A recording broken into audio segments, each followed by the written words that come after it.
رسول اللہ صلی اللہ علیہ وآلہ وسلم نے فرمایا، میرے نزدیک تم میں سب سے زیادہ قابل نفرت اور قیامت کے دن مجھ سے دور بیٹھنے والے وہ لوگ ہیں جو باطنی بلا احتیاط بولنے والے، زبان دراز اور تکبر کرنے والے ہیں۔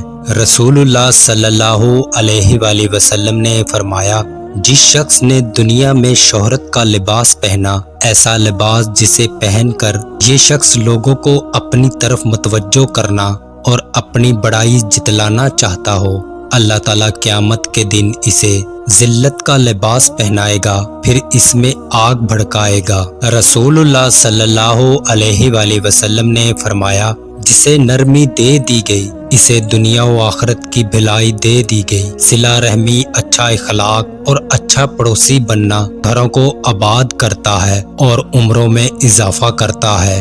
رسول اللہ صلی اللہ علیہ وآلہ وسلم نے فرمایا، اللہ تعالیٰ صرف وہی عمل قبول کرتا ہے جو خالص اس کے لیے ہو اور اس سے اللہ کی رضا مقصود و مطلوب ہو۔ رسول اللہ صلی اللہ علیہ وآلہ وسلم نے فرمایا، 3 آدمیوں سے اللہ بات نہ کرے گا، قیامت کے روز نہ ان کو پاک کرے گا، نہ ان کی طرف دیکھے گا اور ان کو دکھ کا عذاب ہے۔ ایک تو بوڑھا زنا کرنے والا، دوسرے بادشاہ جھوٹا، تیسرے محتاج و مغرور۔